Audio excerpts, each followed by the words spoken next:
Sombongnya di mana? Merasa sudah bisa doa berjam-jam, sudah rohani, padahal dia jahat. Lalu pendoa syafaat marah kepada penginjil, pada yang lain, kenapa kamu gak pergi? Saudara, jangan pakai ayat. Ya, ada yang diutus pergi, ada yang diutus mendanai, ada yang diutus berdoa. Saya percaya. Tapi pendoanya juga harus pergi untuk langsung meninjau tempat itu. Enggak cuma berdoa saja. Baca seluruh perjanjian lama, saudara akan menemukan itu. Bagaimana orang-orang perjanjian lama itu membuat strategi untuk menyatakan sesuatu. Begitu pula kisah para rasul. Mau pergi mereka berunding dulu. Nanti coba baca kisah Rasul 13. Bagaimana pertama kali Barnabas dan Saulus diutus oleh jemaat Antioquia. Ada aturannya semua. Maaf, saya paling tidak setuju dengan kata kubu doa atau menara doa. Kenapa saya tidak setuju? Ya ini tadi alasannya. Di menara-menara doa itu banyak bersembunyi orang-orang penakut. Contoh, jangan marah. Orang punya utang gak bisa bayar, berdoa. Mana ada ayatnya utang bisa lunas karena doa? Itu ngawur yang ngajak. Kalau utang bisa lunas karena doa, saya akan marah duluan. Enak saja. Yang pakai uangnya kita, Tuhan suruh bayar. Otakmu di mana goblok? Betul tidak? Jangan pernah percaya khotbah yang seperti itu. Saya pernah hadir satu kebaktian, saya pulang karena pendetanya bilang, saudara saya punya karunia khusus untuk mendoakan orang bebas hutang. Wah kurang ajar, saya bilang. Setelah kebaktian selesai, setelah saya khotbah, dia bilang gini, catat dicari kertas berapa jumlah hutang saudara. Pernah dengar khotbah seperti itu? Lalu maju ke depan, saya doakan. Setelah itu robek kertas itu. Ini penjahat saudara. Kalau utang bisa didoakan lalu lunas, ayo utang bareng-bareng hari ini. Loh, betul tidak saudara? Utang itu gak bisa didoakan. Utang itu harus dibayar. Ini kesalahan karismatik yang paling memalukan. Betul? Jangan pernah mendoakan utang. Harus dibayar. Harus kerja. Cari duit, bayar. Berapa banyak orang-orang yang dikejar-kejar sembunyi di menara doa. Doa terus. Maaf. Maka itu menara-menara doa perlu diperiksa. Siapa yang berdoa dan doanya apa? Karena banyak orang bersembunyi di situ, melarikan diri dari kenyataan. Walaupun tidak semua. Jadi pendoa itu harus diajar untuk bertanggung jawab. Apa yang didoakan itu kerjakan. Jangan cuma nyuruh Tuhan. Ngerti gak maksud saya ini saudara? Maka itu konsep ini gak pernah tercapai. Kuota itu gak pernah terpenuhi. Sebab gak ada yang bergerak, cuma berdoa saja. Salah kalau berdoa saja.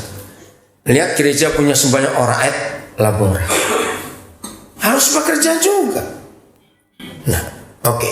Bagi yang baru datang, Roma pasal 11 mulai ayat yang ke-25 sampai ayat yang ke-26. Nah, sekarang begini ya. Ayat 28 sekarang. Roh Kudus, Engkau jamah kami terus untuk kami mengerti hati Bapa ini. Ingat, saya ulangi lagi dari permulaan kita bicara. Ada satu kerinduan dari Bapa di surga yang sampai hari ini kerinduan itu belum terrealisasi.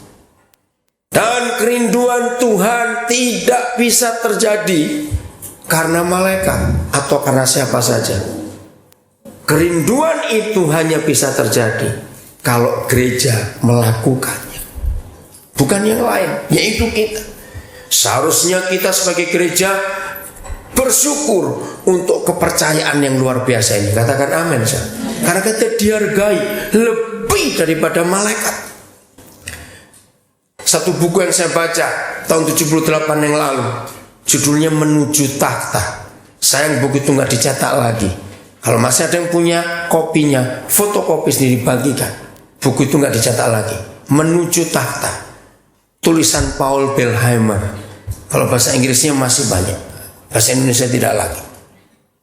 Saya pernah coba untuk menerbitkan, tapi sulit. Nah, dalam buku itu Paul Belheimer berkata begini, itu betul. Kalau Tuhan menyuruh malaikat, memilih malaikat, memakai malaikat untuk menyelesaikan pekerjaannya di dunia, yaitu Injil ini tadi, maka sudah jauh dulu selesai. Nggak tunggu sampai sekarang, nggak selesai-selesai. Ayo saya ajak saudara berpikir, kalau malaikat diundang KKR terus nongol, percaya nggak sebelum khotbah kita bertobat semua? Iya atau tidak? Coba jawab. Kenapa? Ayo kenapa? Malaikat belum berkhotbah kita sudah tobat, kalau dia nongol saja. Betul?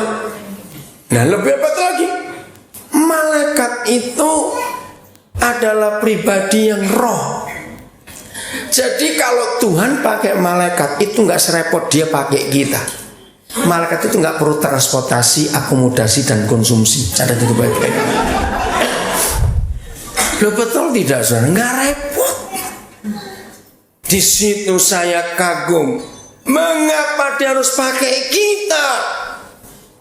Paul Belheimer menulis, karena malaikat itu diciptakan, bukan dilahirkan. Kita ini dilahirkan dan ditebus lagi dengan darah Yesus. Jadi Papa di surga itu menghargai manusia lebih daripada menghargai malaikat. Walaupun malaikat lebih hebat dari kita. Saudara bisa bayangkan kalau sampai pencipta alam semesta begitu menghargai kita, lalu kita kurang ajar dalam pelayanan ini, betapa jahatnya kita. Betul tidak, saudara? Nah, ayo kita kembali. Lihat ayat 28. Mengapa dia tunggu kita, saudara? Karena dia sayang kita, dia menghargai kita. Roma 11 ayat 28. Mengenai Injil, mereka, siapa mereka ini tadi? Orang-orang Israel. Mengenai Injil, mereka adalah apa? Woi, ngeri sekali. Apa bedanya musuh dengan setru? Ayo, mana lebih jahat? Musuh atau setru? Coba jawab. Setru, sudah. Mengenai Injil, mereka adalah setru Tuhan. Nah, ini rahasianya. Oleh karena siapa? Ya, kamu itu siapa? Kita. Nah, saya pertama kali belajar, saya kaget. Loh, kenapa gara-gara kami? Dengan pikiran anak-anak saya berkata, Papa saya aja nggak kenal mereka, orang Israel, kenapa saya disalahkan? Mengenai Injil, mereka itu setru Tuhan oleh karena kita. Tetapi mengenai pilihan, nah ini dia, mereka adalah siapa? Adalah kekasih Tuhan oleh karena nenek moyang. Gini ilustrasinya supaya cepat ya. Kalau saudara kenal satu keluarga yang kaya raya, punya anak kandung entah berapa, tiba-tiba suatu hari semua anak kandung pengusaha kaya ini memberontak, menolak orang tuanya sendiri. Ya udah, orang tua nggak bisa buat apa-apa, itu pilihan anak. Dia sedih. Sebagai orang tua, kenapa anak kami menolak? Tapi kekayaannya mau diapakan sebanyak ini? Akhirnya orang kaya ini panggil kita, anak-anak tetangga. Bisa bayangkan? Lalu kita diadopsi oleh orang kaya ini. Karena kita diadopsi berarti kita punya warisan. Betul nggak? Kita ini ahli warisnya, bukan anak kandung. Nah, setelah kita jadi anak adopsinya, ingat Paulus